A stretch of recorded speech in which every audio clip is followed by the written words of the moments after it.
Meus irmãos, boa noite. Mais uma vez, a graça e a paz do nosso Senhor e Salvador Jesus Cristo a todos. Eu convido a igreja a abrir lá no Evangelho de Marcos. Evangelho de Marcos, vamos ler dos versículos 1 até o versículo 8. Evangelho de Marcos, capítulo 1. Vamos ler dos versículos 1 ao 8. Nós, meus irmãos do conselho, pela graça de Deus, decidimos ministrar nos domingos à noite o Evangelho de Marcos. Então está separado anualmente já a divisão dos versículos. E nós iremos disponibilizar para a igreja poder ler, acompanhar, né, naquele domingo, qual será o conjunto de versículos que será ministrado naquela noite. Então, o Evangelho de Marcos, capítulo 1, versículos do 1 ao 8.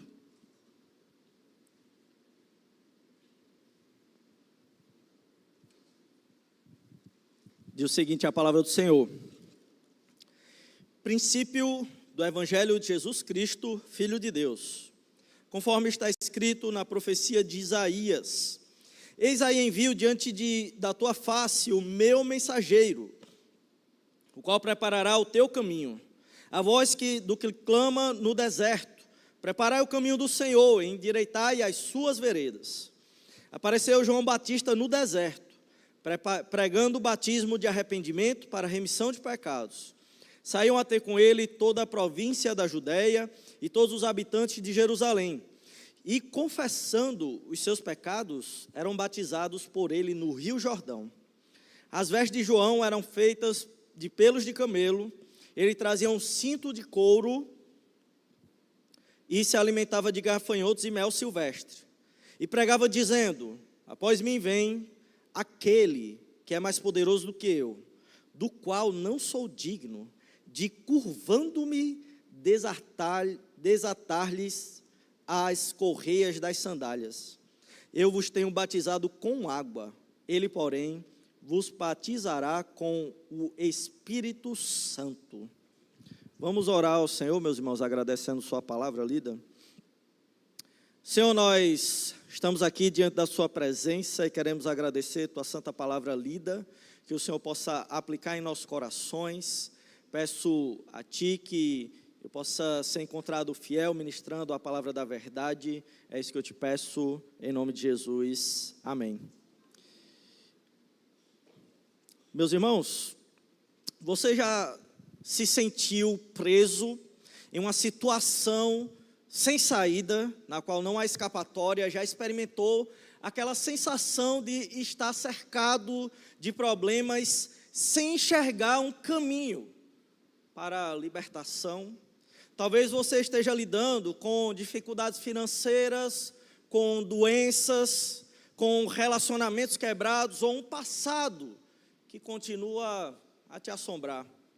O que você faz quando você percebe que perdeu o controle da sua vida? Na história da humanidade, muitos libertadores surgiram prometendo salvação de diferentes formas. E até hoje acontece isso. Líderes políticos que tentam oferecer segurança e justiça, mas falham e falharam. Movimentos sociais que prometem transformar o mundo, mas esbarram na corrupção humana. Filosofias e religiões diversas que oferecem um propósito e sentido, mas nenhuma foi capaz de resolver o problema fundamental da humanidade, que é o pecado e a consequência que vem com o pecado, que é a separação de Deus, a nossa separação de Deus. Agora pense por um momento, qual é a sua maior necessidade? Você já considerou que o seu problema não é externo? Você não consegue enxergar o seu problema, você não consegue apalpar o seu problema, mas na verdade o seu problema ele é interno.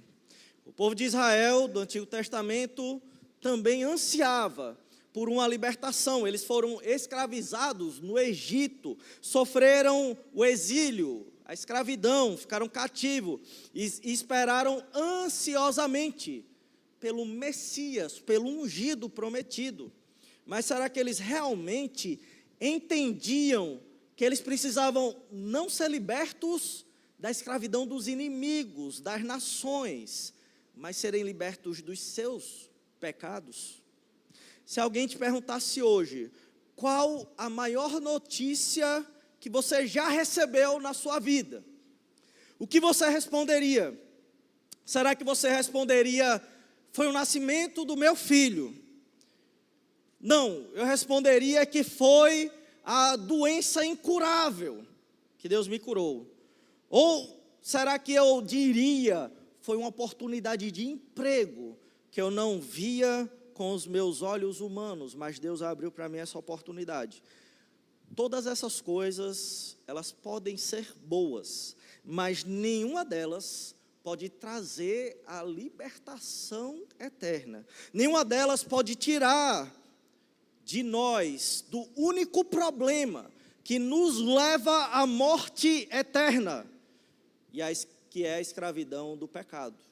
É aqui que o novo êxodo, o novo processo de libertação da parte de Deus, de libertação da escravidão do pecado, na pessoa do nosso Senhor e Salvador Jesus Cristo, se torna essencial, porque Jesus, ele não é mais um líder revolucionário. Ele não veio apenas para reformar a sociedade, e ele não veio para aliviar as nossas dores temporárias. Ele é o próprio Filho de Deus, aquele que não apenas nos conduz à libertação, mas que é a nossa libertação.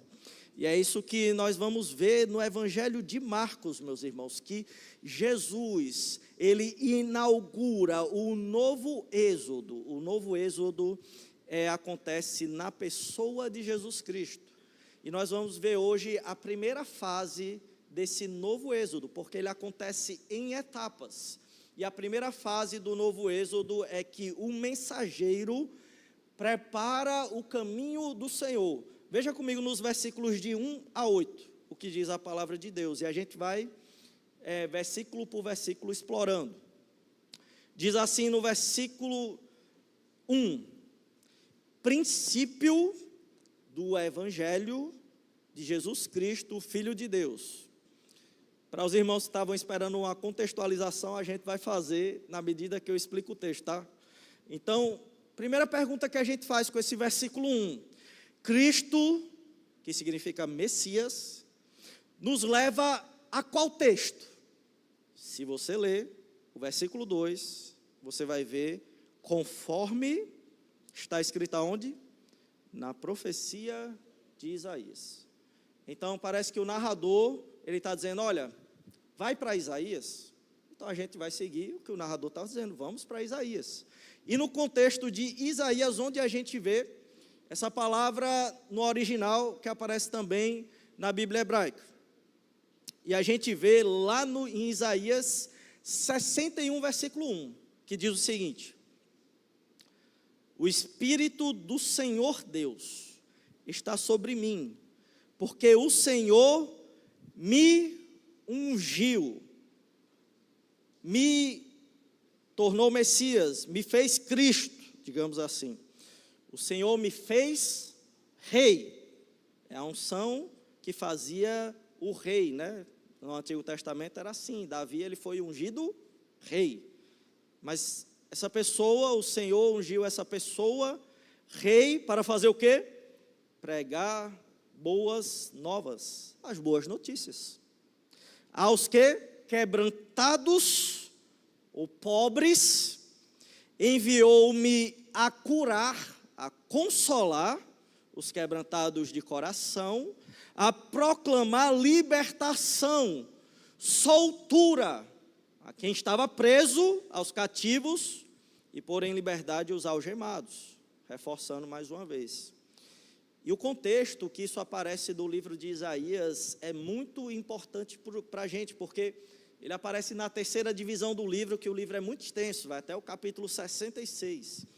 E nós vemos nessa terceira divisão que Deus, ele promete a salvação para o seu povo, que consiste no estabelecimento do governo sob o servo de Yahvé, o servo de Deus. E, meus irmãos, incrivelmente, no Evangelho de Marcos, a gente vê o Jesus Cristo ele sendo descrito como servo sofredor, o exemplo de servidão. E aí esse servo de Yahvé, o servo de Deus, em quem as promessas são concretizadas, é ele que vai ser rei de todas as nações.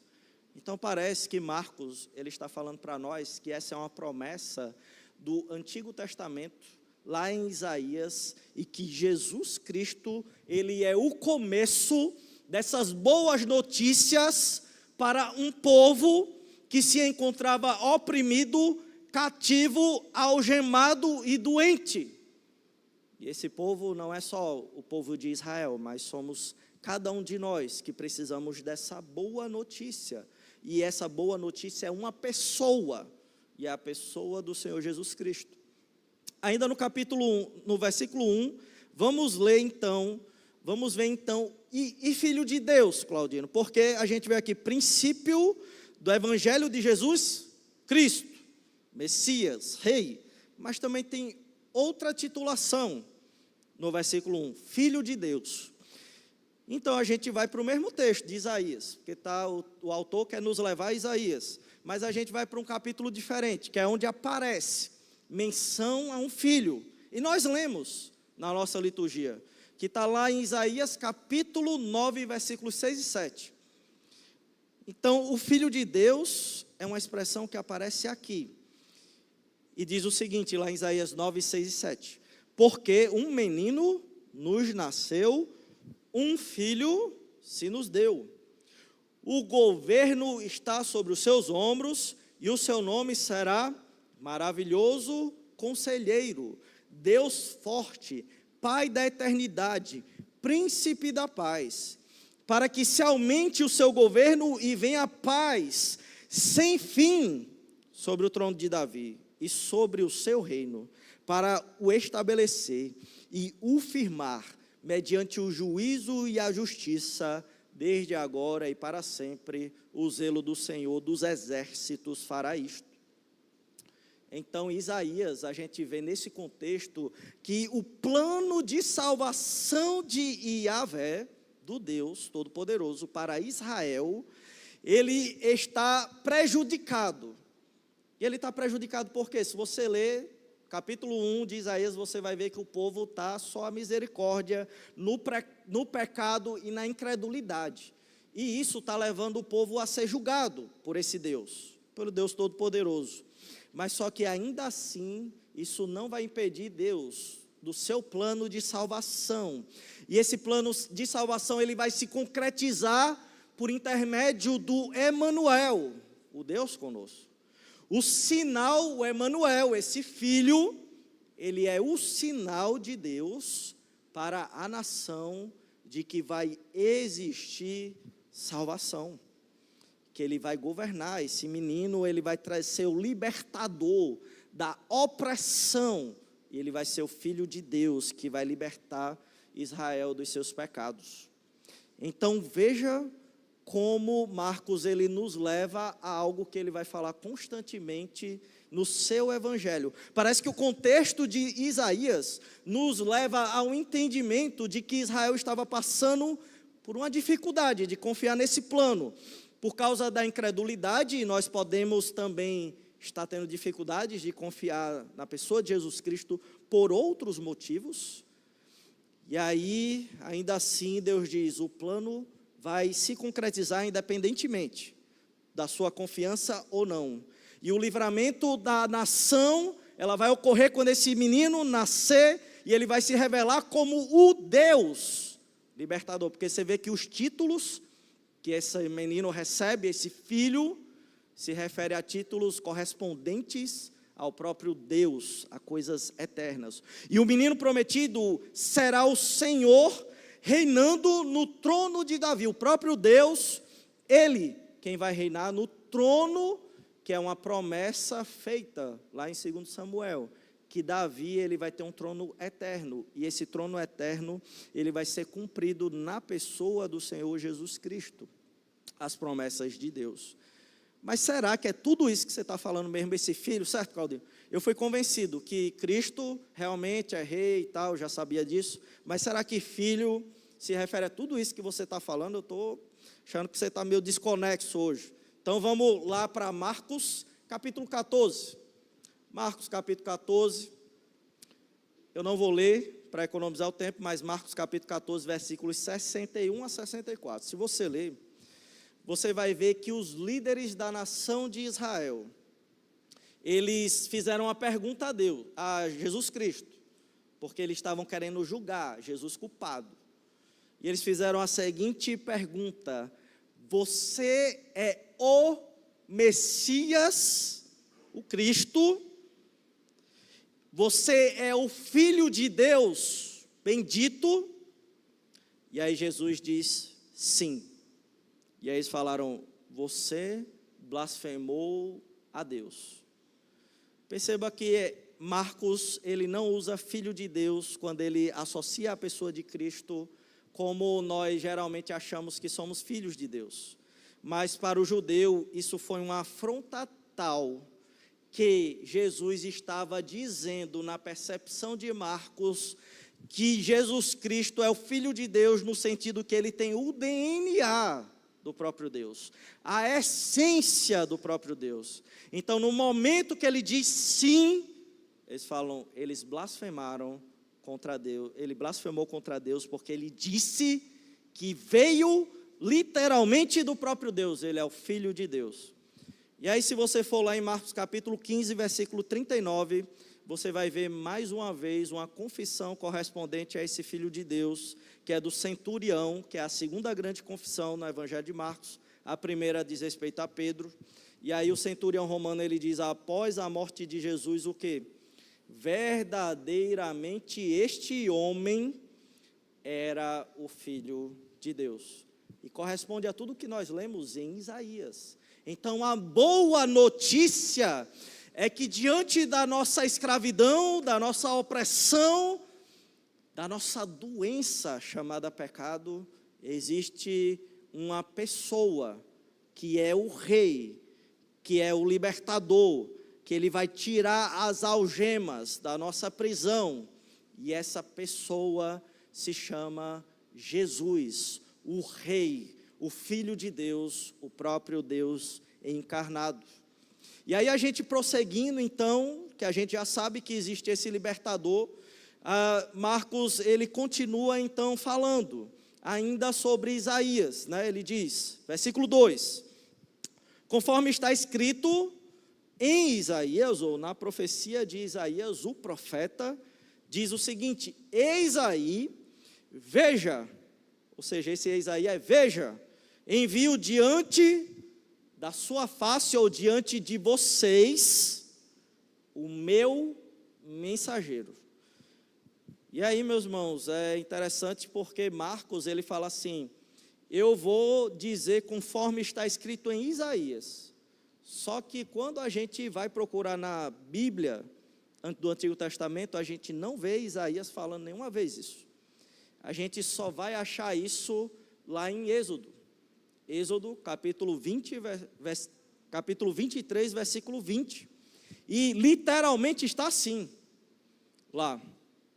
E esse texto de Êxodo, ele diz respeito à primeira parte do livro, onde fala sobre a libertação de Israel da escravidão do Egito. E isso deveria ocorrer para a preservação do relacionamento desse povo, que ficou escravo durante vários anos no Egito, 400 anos no Egito, e aí agora o libertador iria vir, o próprio Deus iria vir, e ele iria preservar o relacionamento com o seu povo mediante a sua libertação, só que Yahvé, o Deus Todo-Poderoso, o Deus da aliança, que é como ele se revela em Êxodo, ele exigiria só uma coisa desse povo, obediência corporativa da nação, por meio da aliança que eles mesmos disseram que iam obedecer. E quando nós vamos ver agora especificamente o capítulo 23 de Êxodo, nós vemos que esse texto se encontra para dizer o seguinte, que o anjo protetor de Yahvé, e aí a palavra anjo no grego, certo? A gente vai para o que a gente chama de Septuaginta, que é a tradução do hebraico para o grego, porque no Novo Testamento usavam o grego, né? Quando a gente vai no grego, se você for para a palavra anjo, significa mensageiro. Então, o mensageiro, o anjo protetor de Yahvé, né, que Marcos interpreta como o mensageiro, ele vai adiante de Israel e ele faz conquistas para a nação, conduzindo esse povo à libertação, se a nação permanecesse fiel a Yahvé. E aí vamos prosseguir na profecia para entender um pouco melhor sobre isso. Então, até o momento, o Êxodo, ele está fazendo referência a um Êxodo, e ele está dizendo que Jesus Cristo, ele vai começar um novo Êxodo através de um mensageiro, assim como Yahvé fez isso, com o anjo protetor. E aí vamos seguir no versículo 2 ainda, o restante. Diz assim, da profecia, o qual preparará, o qual vai construir com propósito, o qual ele vai agir exatamente de acordo, ele vai preparar cuidadosamente, utilizando uma ferramenta. E que ferramenta é essa? A gente vai ver. E ele vai preparar o quê? O caminho de vocês. Depois, a gente vê agora que esse texto não se refere mais uma vez a Isaías. E aí parece que Marcos está brincando com a gente. Porque, poxa, Marcos, você falou que é Isaías e agora Êxodo e agora Malaquias aqui. Malaquias capítulo 3, versículo 1. E aí quando a gente vai para Malaquias, a gente vai ver que esse mensageiro é uma pessoa. Realmente, então, não é um anjo, como foi no Êxodo do Antigo Testamento. Mas é uma pessoa que Malaquias está se referindo. E quando a gente vai analisar o contexto de Malaquias, a gente vê que tudo começa com uma falta de confiança do povo na bondade de Yahvé, o Deus do Êxodo, que libertou. Esse povo está desconfiando agora, quando a gente chega em Malaquias, do seu Deus. E estava ocorrendo então, devido a essa desconfiança, uma decadência moral do povo. E aí, Deus ele faz o seguinte, Deus ele ameaça aqueles que questionam a sua bondade com justiça e com julgamento severo, por meio do mensageiro da aliança. E esse mensageiro, ele vai demonstrar que a realidade da justiça de Deus, ela é rigorosa àqueles que cinicamente estão desobedecendo mesmo diante de toda a bondade dele, a aliança que o próprio povo jurou fielmente obedecer. E quando nós chegamos então, finalmente ao versículo 3, agora sim, versículo 3, a gente vai encontrar referências sobre Isaías, porque entenda Marcos, ele está dizendo um novo êxodo vai acontecer, e esse novo êxodo vai ser devido a uma pessoa, Jesus Cristo, o Filho de Deus, só que antes dessa pessoa vir, vai vir o seu mensageiro, e o seu mensageiro ele vai falar uma mensagem.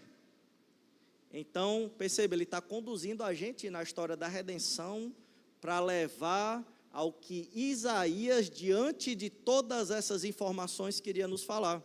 Versículo 3 do capítulo 1 diz o seguinte, de Marcos: voz do que clama no deserto, preparai agora, urgentemente, o caminho do Senhor, endireitai agora, façam retos, sem desvios, as suas veredas, as veredas do próprio Deus, os caminhos que pertencem ao próprio Deus, as rotas que estavam desgastadas até Ele. E agora sim nós vemos essa referência, Isaías capítulo 40, versículo 3, que encontra-se também como a gente viu nos outros textos, Êxodo, Malaquias, no contexto de salvação e de julgamento, o incomparável Deus de Israel agora, ele abrange a restauração de seu povo que estava cativo, que estava exilado, e agora ele prefigura o seu retorno. Vocês vão sair daí, e eu que vou dirigir essa libertação, o próprio Deus, ele vai intervir, e com sua majestade e com o seu poder, ele vai tirar o seu povo da humilhação que o pecado deles colocou eles lá. E esse Deus, ele vai ser coerente com a sua eterna bondade. E aí, o que é que ele vai fazer mais, então? Como a gente sabe que isso vai acontecer? A gente sabe que isso vai acontecer porque no capítulo 40, versículos do 1 a 11, se você ler de Isaías, vai dizer que a vinda do Senhor para o seu povo e as notícias de restauração, elas são uma fonte de conforto diante desse cativeiro, e elas são recebidas por um mensageiro. E agora Marcos, ele vai dizer para a gente qual é esse mensageiro, no versículo 4. Ele vai dizer a profecia de Isaías, de Êxodo, a história do Êxodo, a história do povo, lá em Malaquias, ela se culmina, ela se encontra, ela tem o cumprimento em Isaías, e Isaías está falando dessa história de redenção, que agora é concretizado na boa notícia a respeito de Jesus, o Cristo, Filho de Deus. E quem é o mensageiro que vai inaugurar isso? É uma pessoa chamada, versículo 4, João Batista. Então, versículo 4, veio, apareceu João Batista. E esse Batista, ele pode ser tanto um adjetivo, ou seja, uma qualificação, como a gente vê, João Batista, ou Claudino, aquele que é feio. Mas só que aí João, ele está sendo caracterizado como Batista, porque ele fazia o quê? Ele batizava. Então pode ser tanto um adjetivo, que é uma característica, que diz respeito a algo que ele fazia, ou pode ser uma ação. Então veio João batizando, também pode ser a tradução, e eu acho que a gente pode pegar esses dois elementos e traduzir essa duplicidade. João o Batista que estava batizando, onde? No deserto. Então veja, está nos levando mais uma vez ao êxodo de Israel. Então o mensageiro que ele vai preparar o povo para essa notícia maravilhosa de libertação do próprio Deus, chegou, já chegou. Chegou através de uma pessoa, e o nome dessa pessoa é João, e ele faz tanto algo quanto se torna parte do seu nome, que é batizar no deserto, e ele é o mensageiro de Deus que faz isso, assim como Deus enviou o anjo protetor, mas só que agora ele envia o seu mensageiro nesse novo êxodo, que é João Batista. E aí veja, vem de novo outra explicação, versículo 4. E aí eu vou traduzir literalmente como está, porque eu acho que fica mais proveitoso para a gente. Porque a todo momento Marcos ele vai usar algo, que é uma conjunção, é uma adição, é aquele i. Claudino e Graça, pronto, ele vai usar a todo momento esse i. E aí diz, e veio João Batista, ou seja, aí vai usar direto, i. E isso indica para a gente, muitas vezes que ele usa no capítulo 1, no 2, no 3, isso indica que ele está apressado em falar essas boas notícias, Marcos. E provavelmente isso se refere a um contexto de perseguição que aquele povo passava. O povo judeu, o povo cristão, os que se converteram na fé no Senhor Jesus Cristo, estavam passando provavelmente num contexto de perseguição através do Império Romano, e por isso que o Evangelho de Marcos é o evangelho mais curto e com uma sucessão de eventos, porque a todo momento tem esse i. E aí, e veio João Batista, versículo 4, pregando o batismo de arrependimento para remissão, perdão E esse perdão, essa palavra era usada em contextos legais, em contexto financeiro, se referindo ao cancelamento de qualquer dívida que uma pessoa escravizada ela tinha. E ela foi presa por causa disso. Então, João Batista, ele vai trazer essa mensagem vocês precisam se arrepender para que os seus pecados sejam cancelados e perdoados. E o modo de preparação de João Batista é como? Que a gente leu no texto, pregando e proclamando o batismo, o lavar de água, como o judeu ele entendia a purificação, que levava a algo que acontecia internamente.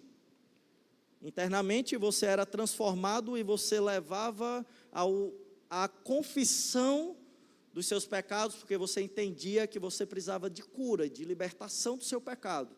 Então você confessava os seus pecados. E exteriormente, o batismo ele mostrava uma purificação que estava acontecendo no seu interior, uma transformação que estava começando a acontecer no seu interior. E qual era o propósito de tudo isso? Versículo 5. E, mais uma vez, estavam saindo em direção a ele, a João Batista, toda a província da Judéia. E estavam saindo a ele todos os habitantes de Jerusalém. E todos os habitantes de Jerusalém e de toda a província da Judéia estavam fazendo o quê? Confessando os seus pecados. E eles eram o quê? Após confessar os seus pecados, batizados por ele no Rio Jordão. Eles declaravam publicamente o que estava acontecendo em seu interior. Essa era a forma das pessoas estarem preparadas para o caminho que levava ao Senhor, porque eles precisavam seguir o caminho reto e não o caminho torto. E para seguir o caminho reto e sem curvas, ele deveria seguir uma estrada de confissão e arrependimento. Estradas que antes eram desgastadas pelo pecado, se tornavam estradas funcionais, que poderiam conduzir até o seu Senhor, após confessar os seus pecados e se arrependerem. Só que versículo 6, esse mensageiro ele era estranho. E as vestes de João eram feitas era vestido de pelos de camelo, e um cinto de couro, ele trazia um cinto de couro em volta da cintura dele, e ele se alimentava de gafanhotos e mel silvestre. Então, Marcos, ele cita Malaquias, e aí, com a intenção do narrador, a gente vai para Malaquias e a gente vê que essa passagem claramente descreve só uma pessoa no Antigo Testamento, que é Elias. E quando a gente vai para Malaquias ver sobre Elias, a gente vê que Elias, ele vai vir antes do derramamento do juízo de Deus no dia do Senhor.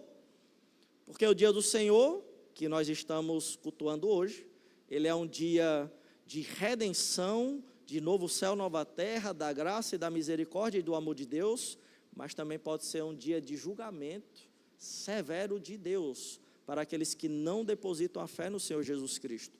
Então essas vestimentas representam Elias, lá em Malaquias, e então Marcos provavelmente ele tem a intenção de fazer essa conexão entre Elias e João Batista, confirmando então que João, ele é a promessa para a nação do ministério profético de Elias, correspondente a esse juízo que vai vir de Deus, para as gerações que não depositarem a fé no Deus Todo-Poderoso.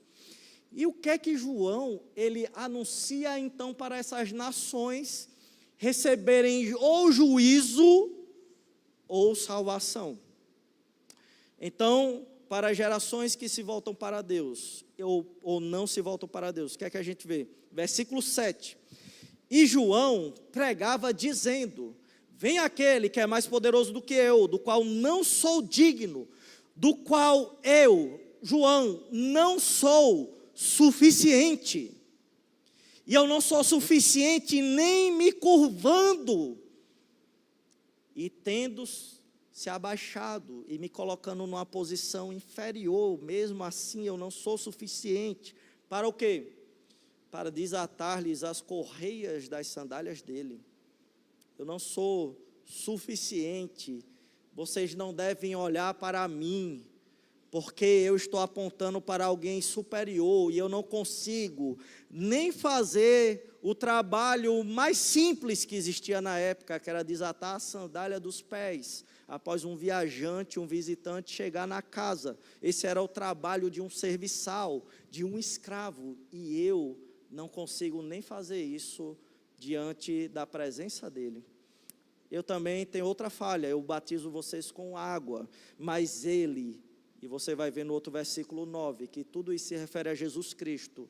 Ele, Jesus Cristo, porém, vos batizará com o Espírito Santo.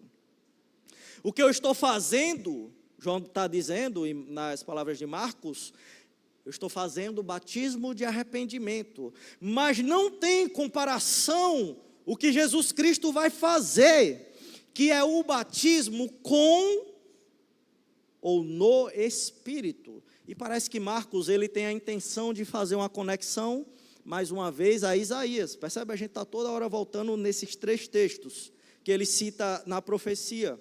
E quando a gente vai para Isaías capítulo 32, versículo 15, lá em Isaías é falado justamente de um derramado do Espírito Santo. E a sequência do texto nesse capítulo de Isaías é feita da seguinte forma: capítulo 32, o reino será tempo de retidão e conhecimento da verdade. Capítulo 32 ainda, o reino será precedido por lamentação e arrependimento. Vê? Antes de vir o reino vai acontecer retidão, caminho reto, conhecimento da verdade, lamentação e arrependimento. E o reino, finalmente chegando no versículo 15 do capítulo 32, ele será precedido, antecipado sua plenitude, por meio do derramamento do Espírito Santo, que levará, ou seja, levará embora o orgulho humano dos corações das pessoas, e trará paz e prosperidade e uma restauração total com o próprio Deus. Além dessa passagem do Antigo Testamento, pode ser que os autores, ou que os leitores de Marcos, eles tivessem conhecimento de Atos, do que aconteceu em Atos, o Pentecostes. E o Pentecostes representava justamente a mesma coisa que eu acabei de ler em Isaías. Então, o Pentecostes, ele mostrava o derramamento do Espírito Santo, e que nós podemos participar desse novo êxodo através do Espírito Santo, que será o autenticador em nossos corações do que aconteceu através da obra de Cristo. E nós vamos ver então, meus irmãos, que existe uma maneira, então, Claudino, eu quero participar desse novo êxodo. E qual é a maneira de eu participar desse novo êxodo? A primeira maneira de eu participar do novo êxodo é da seguinte forma: eu preciso aceitar a notícia a respeito de Jesus Cristo. E eu me pergunto, meu irmão, minha irmã, quais são as notícias ruins que você tem recebido? Desemprego, doenças, sem recursos para comprar o que deseja. Apesar de tudo que você está vivendo, talvez você esteja vivendo a pior situação possível que você jamais imaginou passar.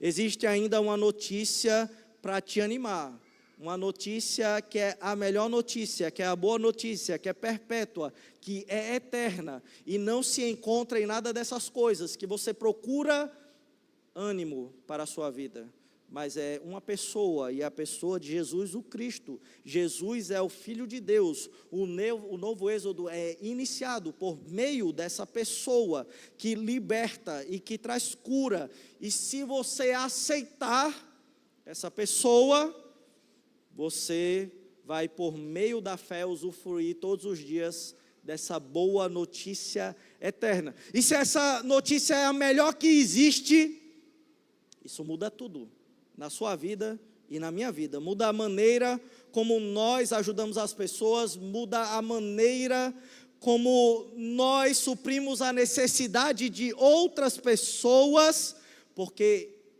ao sabermos e reconhecermos que essa notícia é a melhor notícia, nós entendemos que não existe outra coisa melhor que nós podemos fornecer ou anunciar para qualquer pessoa que esteja passando a pior necessidade da sua vida, a não ser a pessoa de Jesus Cristo.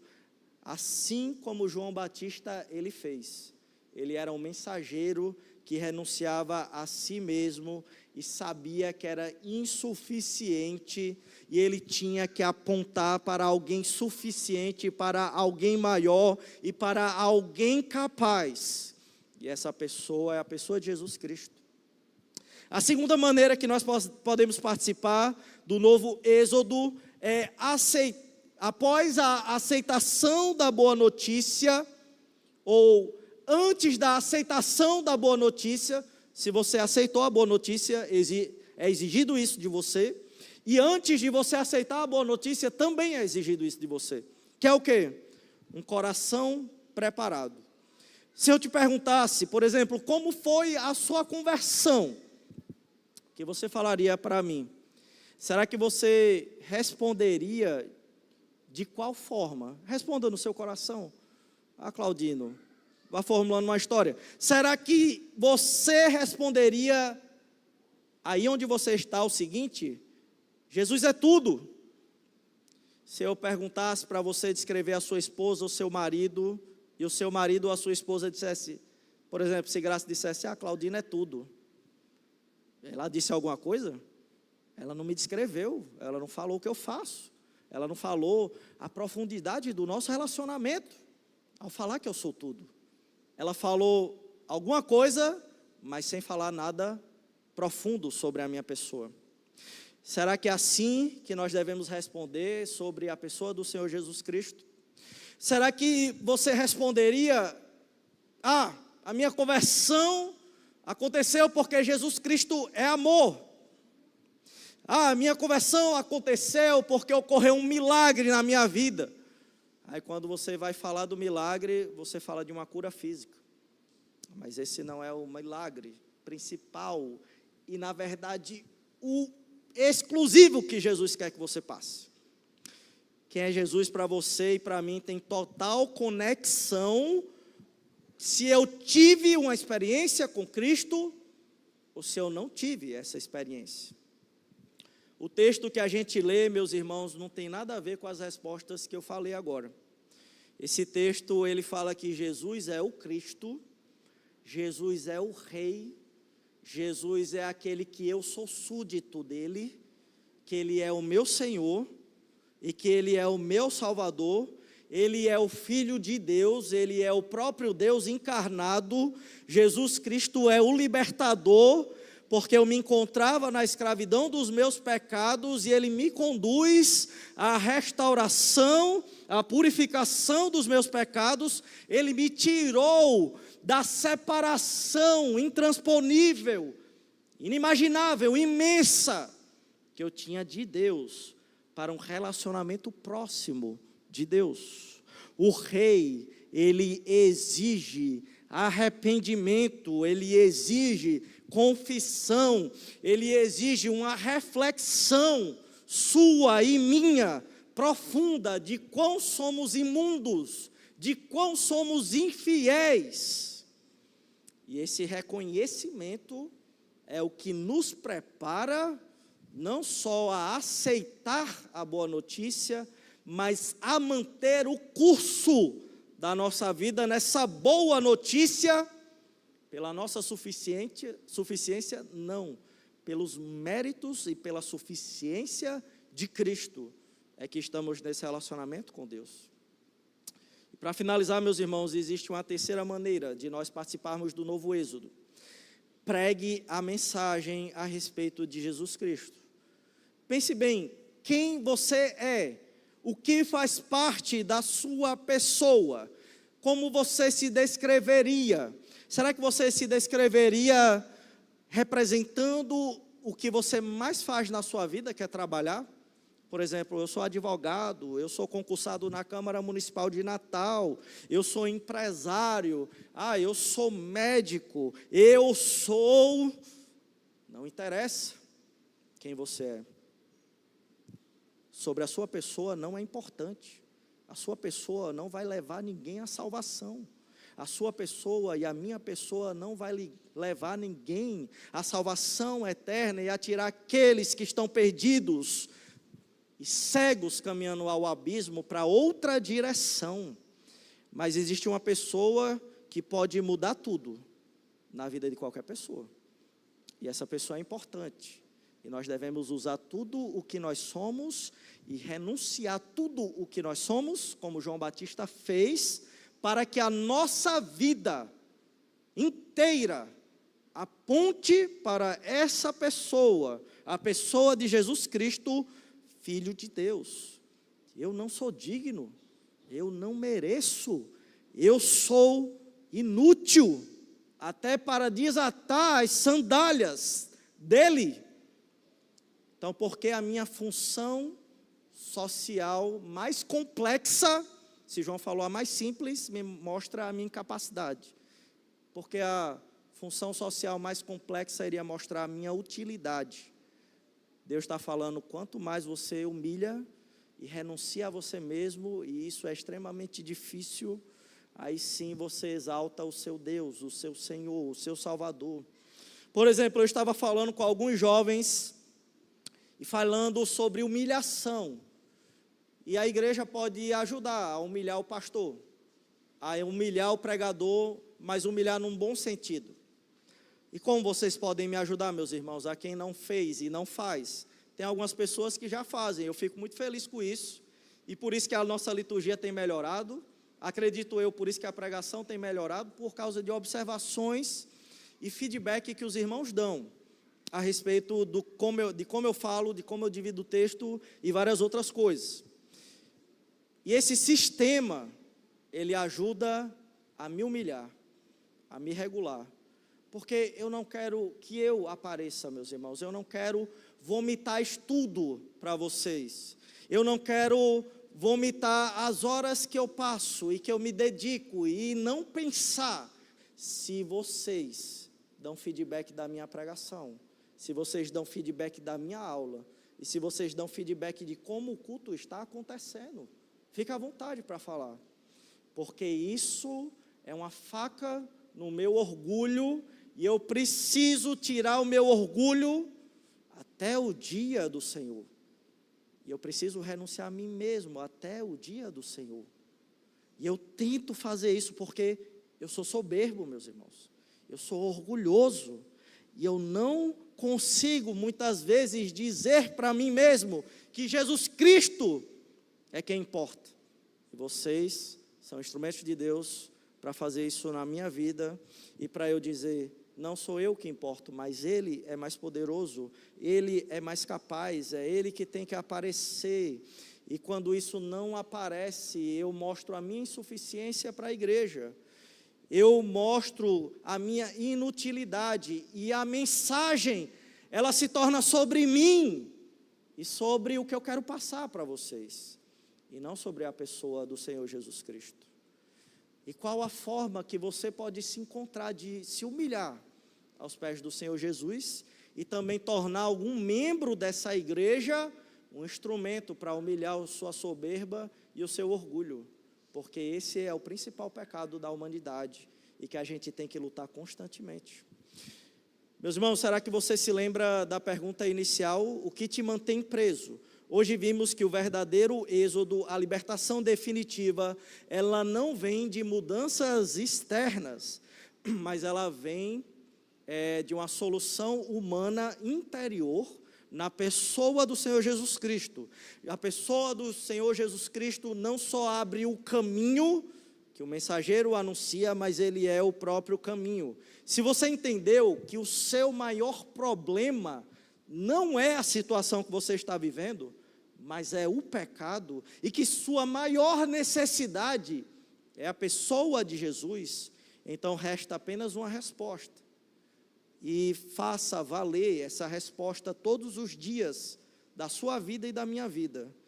Arrependa-se continuamente